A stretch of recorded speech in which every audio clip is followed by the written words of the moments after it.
Habla el Antiguo Testamento. Capítulo 1. El periodo de los principios.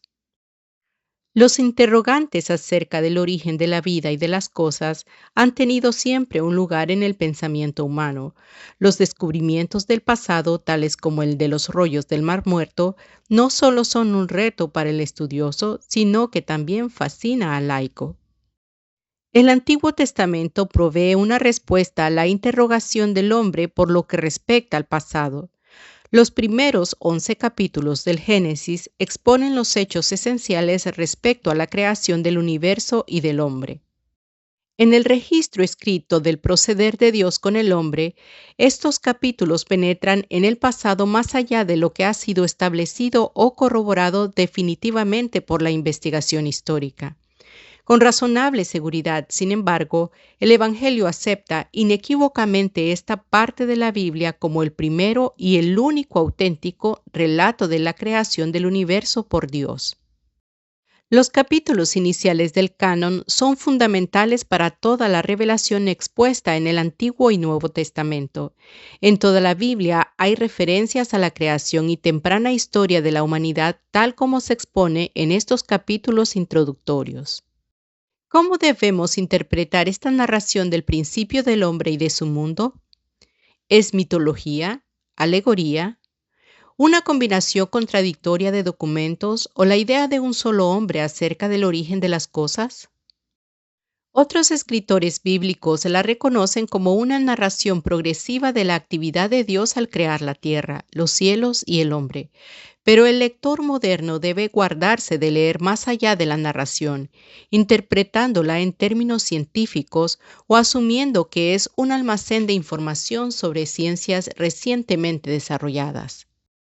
Al interpretar esta sección de la Biblia o cualquier otro texto a tal objeto, es importante aceptarla en sus propios términos. Sin duda alguna, el autor hizo uso normal de símbolos, alegorías, figuras de lenguaje, poesía y otros recursos literarios. Para él, al parecer, constituyó un registro sensible y unificado del principio de todas las cosas, tal como le habían sido dadas a conocer por Dios mediante medios humanos y divinos.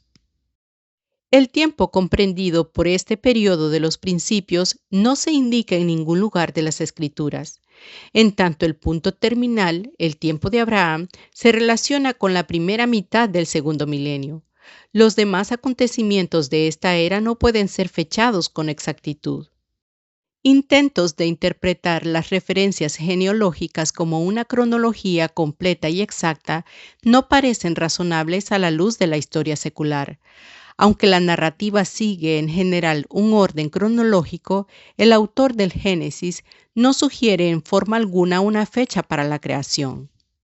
Tampoco nos son conocidos los detalles geográficos de este periodo. Es improbable que lleguen a ser identificadas las situaciones del Edén y algunos de los ríos y naciones mencionados. No se señalan los cambios geográficos habidos con la expulsión del hombre del Edén y con el diablo. Al parecer, están más allá de los límites de la investigación humana. Al leer los 11 capítulos del Antiguo Testamento pueden suscitarse cuestiones que la narrativa deja sin contestación. Estos interrogantes merecen un estudio más extenso. De mayor importancia, sin embargo, es la consideración de lo que se afirma, porque este material provee el fundamento y fondo para una mayor y más completa revelación de Dios, como se manifiesta de forma progresiva en capítulos subsiguientes. La primera parte del Génesis encaja distintamente en las divisiones siguientes. Ver divisiones en la página 12 del libro con sus citas bíblicas. El relato de la creación, 1:1 al 2:25. En el principio, introduce el desarrollo en la preparación del universo para la creación del hombre. Si este tiempo sin fecha se refiere a la creación original o al acto inicial de Dios en la preparación del mundo para el hombre, es cuestión de interpretación. En cualquier caso, el narrador empieza con Dios como creador, en este breve párrafo introductorio del capítulo 1 del 1 al 2, en relación con la existencia del hombre y el universo. Orden y progreso marcan la era de la creación y organización, 1:3 al 2:3. En el periodo designado como de 6 días prevaleció el orden en el universo relativo a la Tierra. En el primer día fueron ordenadas la luz y las tinieblas para proporcionar periodos de día y de noche. En el segundo día fue separado el firmamento para hacer la expansión de la atmósfera terrestre. Sigue en el orden la separación de la tierra y el agua, así la vegetación apareció a su debido tiempo. El cuarto día empezaron a funcionar las luminarias en el cielo en sus respectivos lugares para determinar las estaciones, años y días para la tierra. El quinto día trajo a la existencia criaturas vivas para poblar las aguas de abajo y el cielo arriba. Culminante en esta serie de acontecimientos creativos fue el día sexto. Fueron ordenados los animales terrestres y el hombre para la ocupación de la tierra. El último día fue distinguido de los primeros, confiándosele la responsabilidad de tener dominio sobre toda la vida animal. La vegetación fue la provisión de Dios para su mantenimiento. En el séptimo día terminó Dios sus actos creativos y los santificó como periodo de descanso. El hombre es inmediatamente distinguido como lo más importante de toda la creación de Dios. Creado a imagen de Dios, el hombre se convierte en el punto central de su interés al continuar el relato. Aquí se dan más detalles de su creación. Dios lo formó del polvo de la tierra y sopló en él el aliento de vida, haciéndolo un ser viviente. Al hombre no solo se le confió la responsabilidad de cuidar de los animales, sino que también se le encargó que les pusieran nombre. La distinción entre el hombre y los animales se hace más evidente por el hecho de que no encontró compañía satisfactoria hasta que Dios creó a Eva como su ayuda idónea. Como habitación del hombre, Dios preparó un jardín en el Edén. Encargado del cuidado de este jardín, al hombre le fue confiado el disfrute completo de todas las cosas que Dios había previsto abundantemente. Había únicamente una restricción. El hombre no debía comer del árbol del conocimiento del bien y del mal. La caída del hombre y sus consecuencias. 3:1 al 6:10. El punto más crucial en la relación del hombre con Dios es el cambio drástico que se precipitó por desobediencia del primero. Como el más trágico desarrollo en la historia de la raza humana, constituye un tema recurrente en la Biblia. Enfrentada con una serpiente que hablaba, Eva comenzó a dudar de la prohibición de Dios y deliberadamente desobedeció. A su vez, Adán cedió a la persuasión de Eva. Inmediatamente se hallaron conscientes de su decepción y del engaño producido por la serpiente y de su desobediencia a Dios. Con hojas de higuera intentaron recubrir sus vergüenzas. Cara a cara con el Señor Creador, todas las partes implicadas en esta transgresión fueron juzgadas solemnemente. La serpiente fue maldita por encima de todos los animales. La enemistad sería puesta como relación perpetua entre la semilla de la serpiente, que representaba más que el reptil presente, y la semilla de la mujer. Respecto a Adán y a Eva, el juicio de Dios tiene un carácter de misericordia, al asegurar la definitiva victoria para el hombre a través de la semilla de la mujer. Pero la mujer fue condenada al sufrimiento de criar sus hijos y el hombre sujeto a una tierra maldita. Dios proveyó pieles para su vestido, que implicaba el matar animales como consecuencia de ser hombre pecador. Conscientes del conocimiento del bien y del mal, Adán y Eva fueron inmediatamente expulsados del huerto del Edén, por miedo a que compartieran el árbol de la vida y así vivir para siempre. Perdido el hábitat de la eterna felicidad, el hombre se encaró con las consecuencias de la maldición. Con la sola promesa de un eventual consuelo a través de la simiente de la mujer que mitigaría su destino. Ver citas bíblicas en el libro. De los hijos nacidos a Adán y a Eva, solo 3 se mencionan por su nombre. Las experiencias de Caín y Abel revelan la condición del hombre en su nuevo estado cambiado. Ambos adoraban a Dios llevándole ofrendas. Mientras que el sacrificio de un animal de Abel era admitido, la ofrenda de vegetales de Caín era rechazada. Irritado por ello, Caín mató a su hermano. Puesto que había sido advertido por Dios, Caín adoptó una actitud de deliberada desobediencia, convirtiéndose así en el primer asesino de la humanidad. No es irrazonable obtener la conclusión de que esta misma actitud prevaleció cuando llevó su ofrenda que Dios había rechazado. La civilización de Caín y sus descendientes está reflejada en una genealogía que sin duda alguna representa un muy largo periodo de tiempo. El propio Caín fundó una ciudad. Una sociedad urbana en la antigüedad, por supuesto, implicaba el crecimiento de rebaños y manadas de animales. Las artes se desarrollaron con la invención y producción de instrumentos musicales. Con el uso del hierro y el bronce llegó la ciencia de la metalurgia. Esta avanzada cultura dio aparentemente al pueblo un falso sentido de seguridad. Esto se refleja en una actitud de despreocupación y fanfarroneo ostentada por Lamec, el primer polígamo.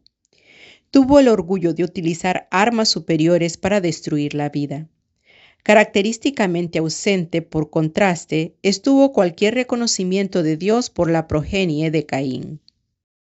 Después de la muerte de Abel y su pérdida y de la decepción respecto a Caín como asesino, los primeros padres tuvieron una nueva esperanza con el nacimiento de Set.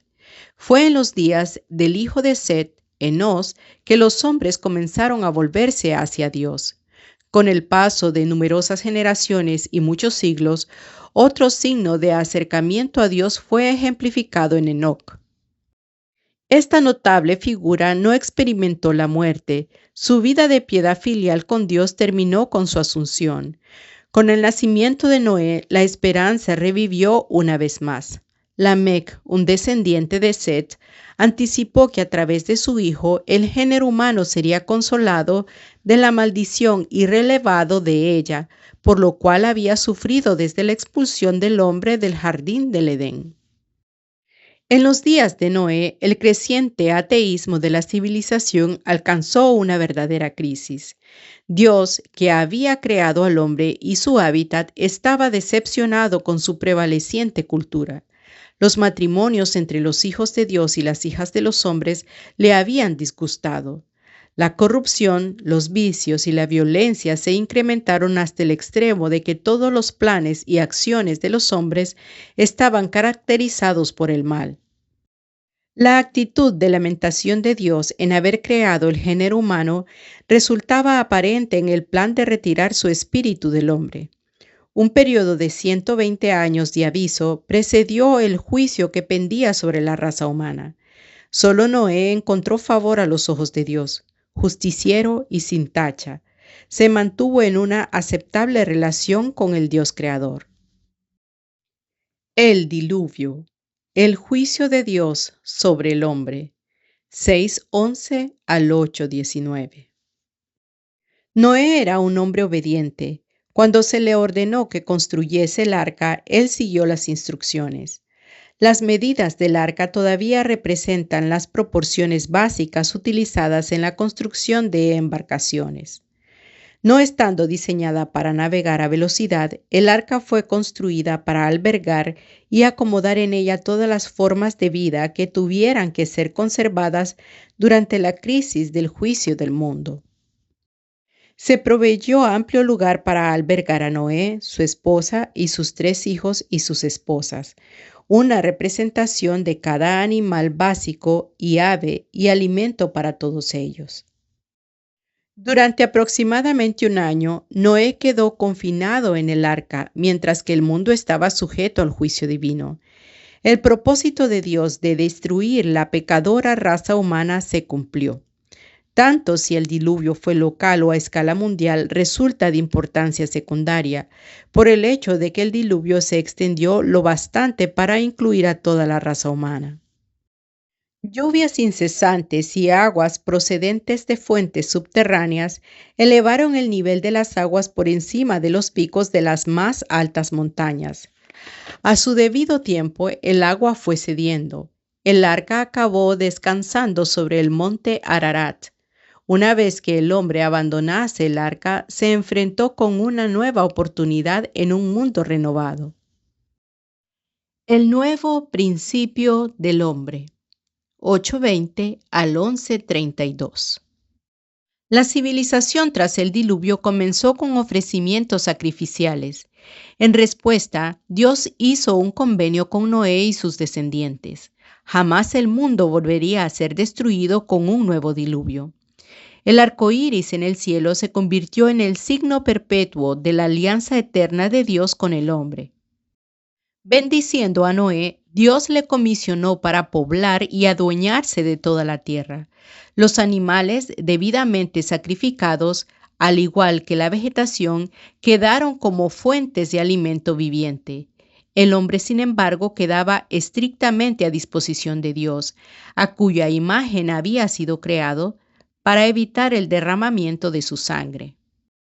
Volviéndose hacia un propósito agrario, Noé plantó una viña. Su indulgencia con la ingestión del vino resultante dio como resultado que Cam y probablemente su hijo Canaán le faltasen al respeto que le debían. Este incidente dio ocasión a los pronunciamientos paternales de maldición y bendiciones hechos por Noé. El veredicto de Noé fue profético en su alcance. Anticipó la pecaminosa actitud de Cam reflejada en la línea de Canaán, uno de los 4 hijos de Cam.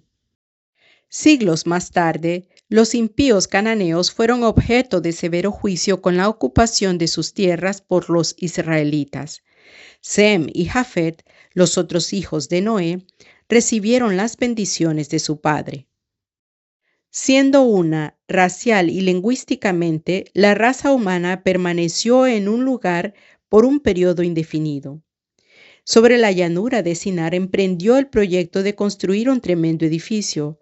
La construcción de la Torre de Babel representaba el orgullo en los logros humanos, al igual que un desafío del mandato de Dios para poblar toda la tierra.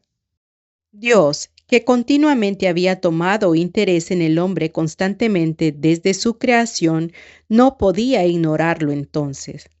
Aparentemente la torre no fue destruida, pero Dios terminó con el intento por la confusión de las lenguas.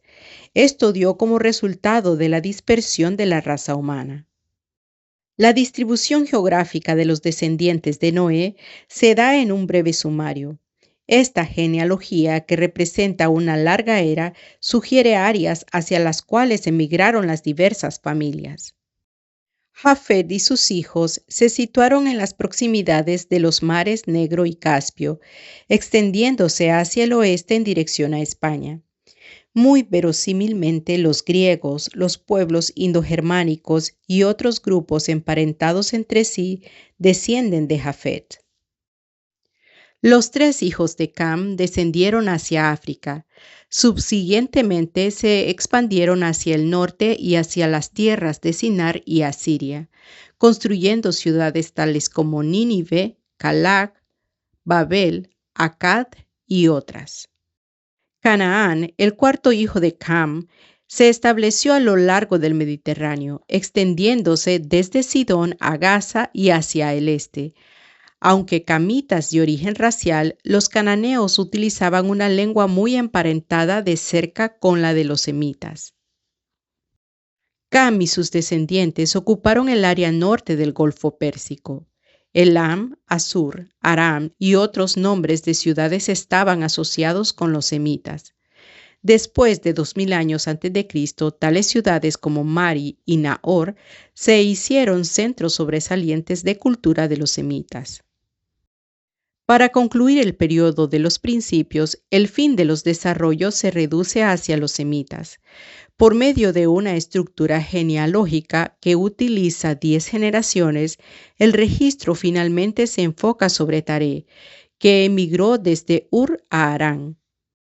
El clímax es la presentación de Abraham, más tarde conocido por Abraham, que encarna el comienzo de una nación elegida, la nación de Israel, que ocupa el centro de interés en todo el resto del Antiguo Testamento. Ver todas las citas bíblicas en el libro. Si este canal ha sido de bendición para tu vida, suscríbete, comenta y comparte. Bendiciones.